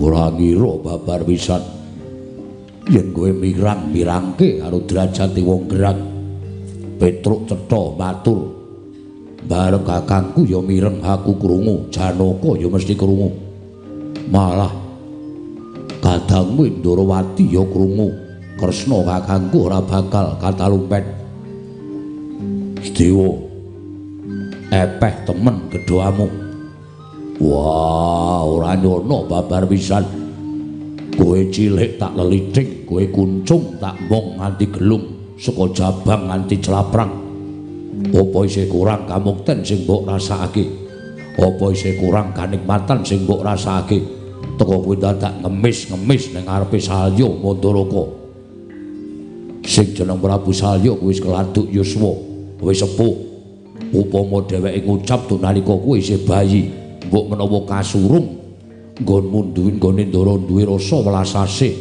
wekasan nggone ngupata ngene sumpah ora kapitung nganggo nalar sing ganep kena ngapa dadak nanjike kena ngapa dadak nakokake wah padha karo kowe ngilani dadane wong tuwa-tuwa wong gerang-gerang sing ngomong karo kowe sikil dienggo sirah dienggo sikil aja nganti kowe kasangsaya aja nganti kowe kekurangan ning tenemune uripmu isih kekurangan kebukten kuwi dadak ngemis ning negara Mandaraka aku ora sudi duwe adi kaya dapurmu ora minggat tak gecek ndasmu nang kene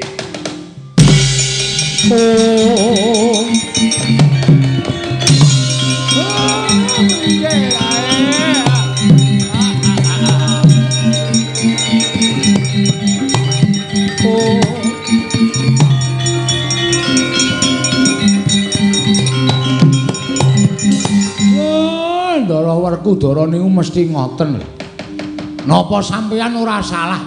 Sampeyan ngunek-unekke Keng Rayi nganti brebes mili klepat lunga saka negara Ngamarta niku anggap sampeyan wis bener dhewe.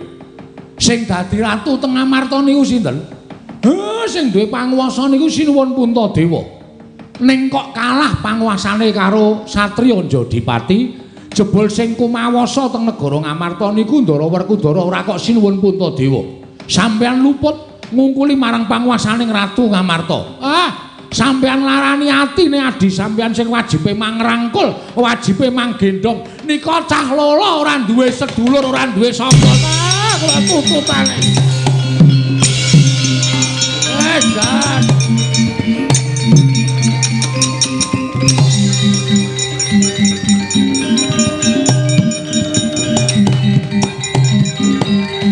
Dara, apa?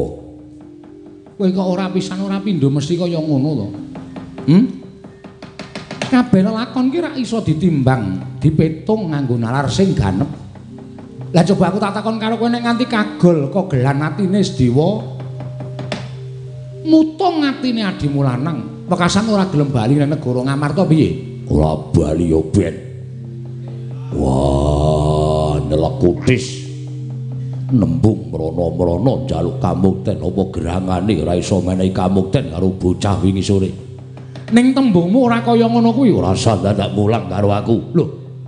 Ora mulang karo kowe piye? Yen ngono kowe wis ora kena dilelekke karo Nata Ndrawati. Ya wis nek ora kena dilelekke ya wis. Aku wis ora bakal omong apa-apa karo kowe.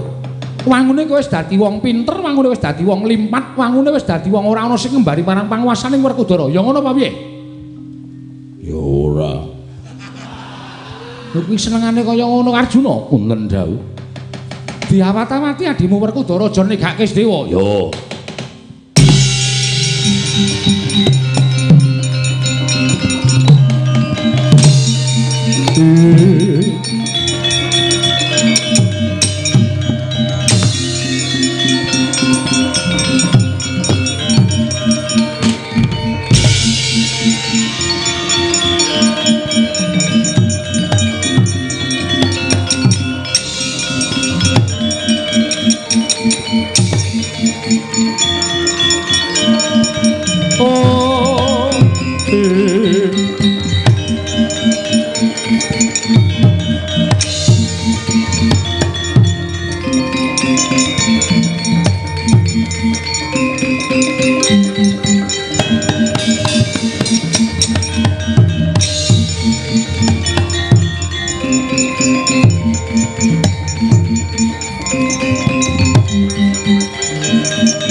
Uswa kang layon denyoy langang memanise wadananira layu kumeku cemrah nyomaratani kula nyuwun ngapunten nggih Den merga saka cangkeme Petruk sing tanpa nganggo pitung sampeyan kudu nglakoni lelakon sing kaya ngoten iki kula nyuwun ngapura. Sesuk meneh nek diweling daramu ki ora srogal. Ora sak penake dhewe. Kanan kedadian kaya ngene iki nek ora saka cangkemmu ora bakal lakon. Wong kok kulino sembrono. Gong, kok aku ya kok. Padahal sing ojo-ojoki kowe lho. Aku kan mung ojo-ojoki. Aku kan ra ngopo-ngopo. Nggih nek dahanan kaya ngene iki ya ora sakno, rasana. Mau diutus daramu Sedewa Ndara Nekula aja omong sapa-sapa. Lah kok dadi lemu matur ning negara Ngamarta. Kowe iki gerangan randi utek. Ngamarta ki Lenggandara Janaka, Ndara Werkudara, Ndara Puntadewa, Ndara Kresna ngerti nek kakang-kakangne kae wong kau ora seneng nek adi-adine do ngemis kamukten ning endi-endi kok kowe cangkemmu muni ngono. Kowe mau ora wis tak elekke ta, Tru? Ora sembrono nek omong. Ha kowe ngeyel kok kandhane. Kanane dadi kaya ngene iki, merga kowe. Kowe iki wong tuane kaya ora ndek utek. Iya, terusna. Wah, nggih ana kesempatan malah sak ajar kowe. Malah arep aku barang sentok. Apa jenenge, Pak? Embuh. Arep tok arani werna-werna. Mesake Ndara Sedewa, ya mir. Heeh. Mama bapak nganti sirah dienggo sikil dienggo sirah. Meng merga Ndara ki wah kowe ki kebangetan. Terusna, Gong, terusna ora apa-apa. Wong ki ngunduh waing pakarti sapa nandur bakale ngunduh tak tebaske. Oh demit ya. Ora arep tak unduh, mateng langsung tak undangke bakul. Senara ngunduh. Den sabar. Ora ana dalan sing prayoga Kyai Semar kudu mung dolek dalaning pati. Ampun cremongan kaya ngoten niku. Mboten apik.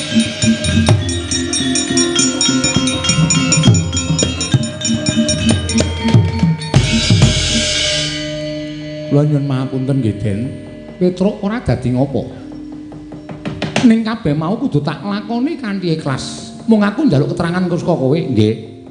Apa ana pangendika saka Kanjeng Prabu Mandaraka sing maring dawuh dudu sinuwun Mandaraka ning Ndara Duryudana Ngastina. Wah, jan kaya rumangsane Mandaraka niku kagungane Ndara Duryudana.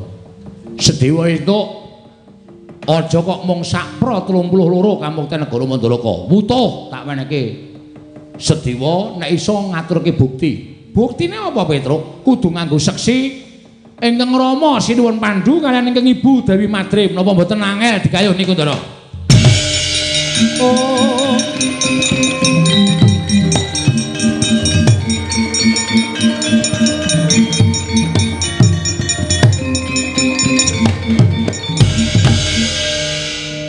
Kakang Semar piye coba? Aku kok nglakoni lakon sing kaya ngene. Ampun dianggep niku pepalang. Sing tuwajuh, sing madhep mantep. Nek niat ampun ming niat tok, ning tekakno tekad. Mergo tekad niku pok ing karep. Wong niku nek wis tekan tekad, bab sing ora iso digayuh, iso kelakon dipun gayuh, Ndara. Ning kepiye carane pasrahke marang Purbaning Hyang Mahanasa, Ndara.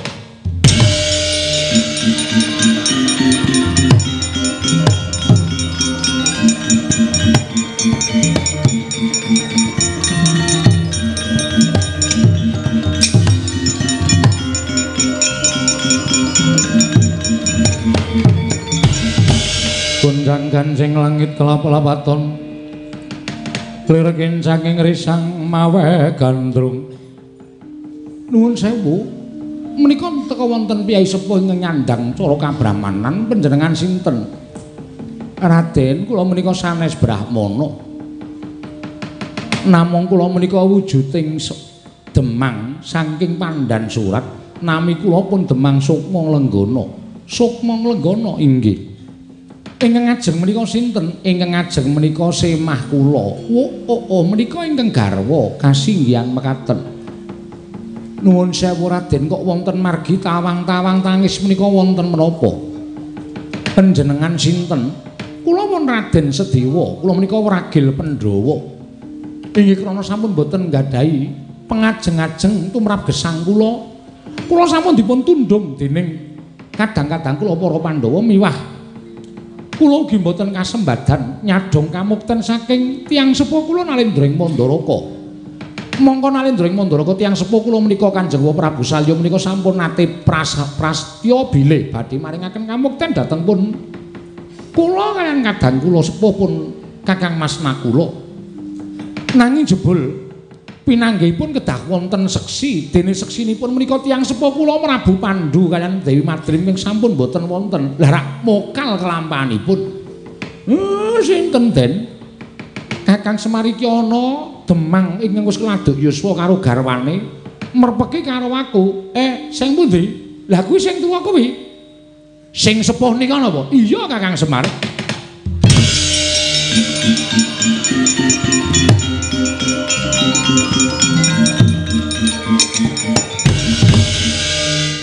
Semaring gaya tenan. Aku nek duwe mripat kaya Semar awas ngono iki. Sing pundi? Sing nika, sing kae, sing tuwa kae.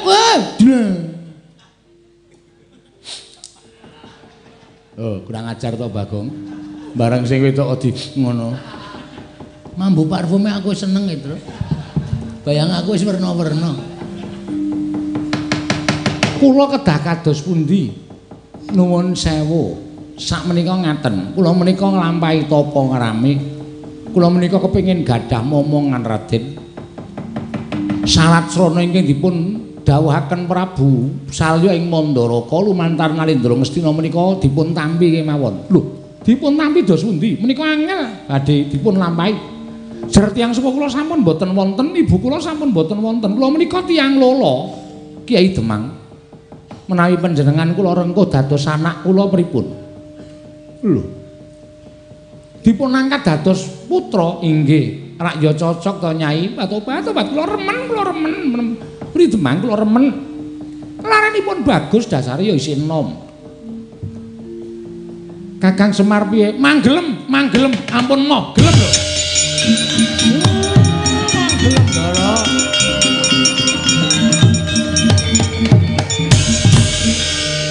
Aku gelem nggih. Mang Purun. Lho, dasarmu apa? Kula ora arep ngomong akeh-akeh, pokoke nek sampean manut Semar, manut, manggelem. Semar iki nggo utek. Gong, kowe karo bapak kok. Lah iki meng Demang. Gek Sinundara Sedewa ki mbiyen putra Nalendra, merosot derajate. Aku dipek iki weh moh rasudi aku. Ah kejaba nek aku ngepek iki. Tak cocok gundulmu modar ora. Sik lumayan Sik lumayan piye? Salajengipun menawi kula purun panjenengan kula aturi tindak teng negari Mandaraka. Lho. Lah mangke menawi dipun dawuh dening Rama Prabu Salya, seksine kula ingkang badhe ngrawuhaken tiyang sepuh panjenengan. Ki Demak. Sampun ngantos paring mangandikaning Ngayawara lho, menika angel dipun jangka. Sampean percaya kali kula, mang manut mawon, mang manut. Yo.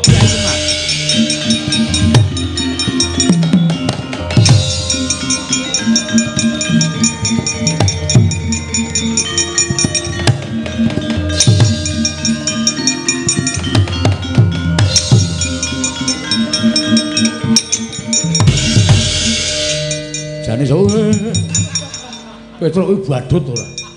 Wong lanang, wong tuwa ngadeg wis ora jejeg kok dijongkongke. Jane sapa ya, Pak? Mbok dibisiki. Kok bapak kok semangat banget? Mang purun. Iki wong tuwa ora tau gelem ngasah paningal batin ya ngono kuwi. Kupingmu ndi? Lah iya kok. Kotor banget.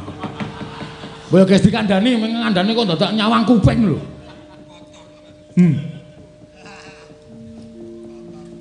Tenane, diomongi luput aku blen wetengku. Mula. Sapa Tur? Truk. Sapa Truk? Kowe yang ngerti? Ngerti. Ning ora entuk diwedharke sapa-sapa karo bapak. Kupingku iki lho. Iki cangkem. Sing tok andane kok cangkem. Ah kok mirip kuping to, Gong? Nduk nanggepmu ra iku kuping kabeh ngono ya. Ya ora.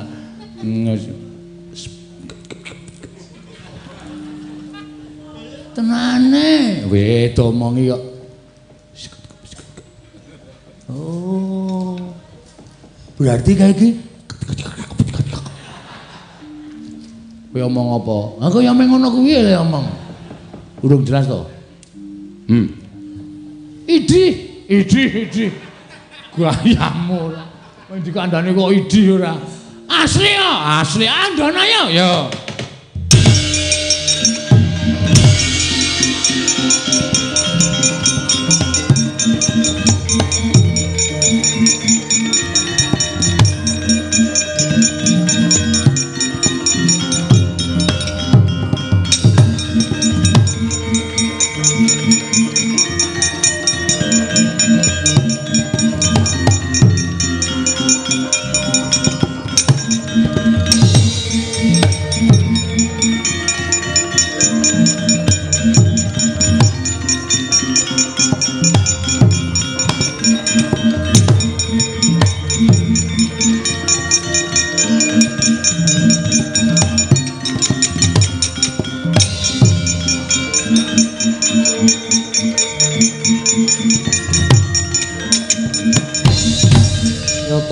Saking godha sang kala yen amutusa sang Sri anakku nggih anakku Sedewa Badararja sak praptamu kula pinayungan ing Suka Basuki wa kepareng kula ngaturaken sembah pangabekti kula kunjuk wa ya tak tampa gawe gedhening atiku ora liwat pangestu ning wong tuamu Tampanono kula pun dinggo jimat paripin gayana ning ngasantosan lha iki sapa ana wong wadon karo wong tuwa.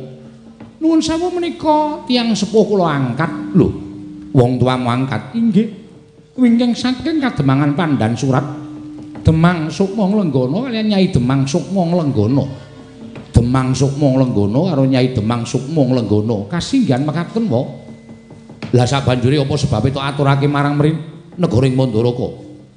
Menika badhe dados seksi anggen Paduka Kanjeng Prabu Lumantraka Prabu Duryudana sampun kepareng nyuwun seksi inggih menika tiyang sepuh kula aja ngawu gawar ngawur dudu kuwi sing tak karepake ning cetha ucape Duryudana kowe bakal nampa ora mung sak pirangan negara Mandaraka ning sesuk kukupen negara Mandaraka nggonen mukti karo kakangmu Nekula yen kowe iso ngaturake seksi ya kuwi mbokmu sing wis ora ana Dewi Madrim karo bapakmu sing wis mapan ana ing alam pamancak Paman Prabu Pandhu kudu iso rawuh ana ing negara Mandaraka yen ora iso ora bakal nampa kamu teng negara Mandaraka kuwi penjaluke Duryudana. Aja mbok abusi nganggo menungso keleleran sing tok anggap wong tuamu angkat ora sudi nampa. Mangke riyen to, nggih mangke riyen sabar. Sabar nggih, sabar. Sampun ngantos lajeng dosa kados mekaten pangendikanipun menika rayi panjenengan piyambak. Monggo Adi Sabadi Mestani. Do padha ngarani adiku ya sak karepe ning tumrap Duryudana menika satru mungguing cangklakan. Dewa sing dijaluk anakku mantu Ngastina kuwi dudu kok wong tuamu angkat nanging wong tuamu sejati ingkang wis ora ana Sedewa.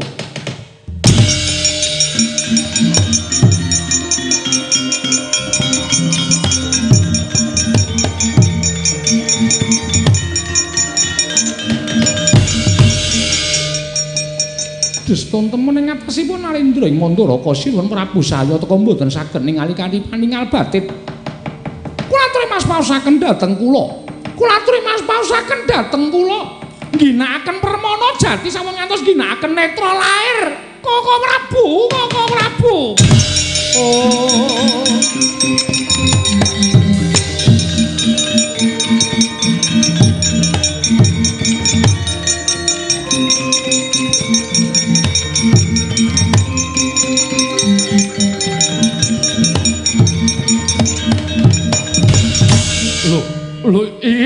Lho adikku Madrim. Oh, adikku Madrim.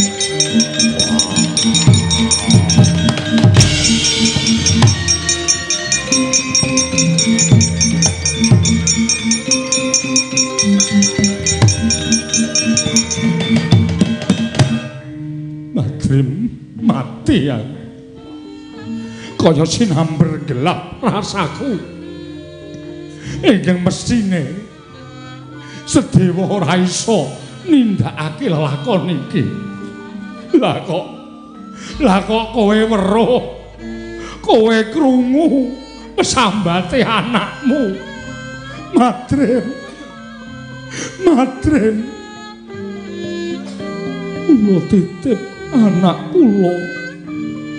Kula titip daging setampel getih setetes dhateng jengandika Kakang Mas Narasoma Koko Prabu Salyapati.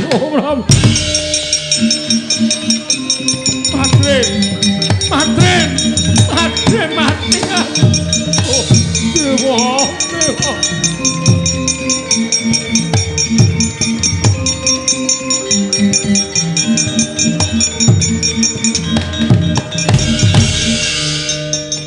Pedhot atiku Sedewa. Saumurmu kowe ora weruh karo mbokmu. Mula pesambatmu dimirengke karo wong tuamu. Pesambatmu dimirengke karo wong tuamu. Anak Prabu Mandura. Kula aturi nekseni menjang menawi kula lengser ke Prabon negari Mandaraka. Upami kula sampun pejah Mandaraka badhe kula paringaken anak kula Nekula Sedewa wetah mboten kaprail-prail nggih.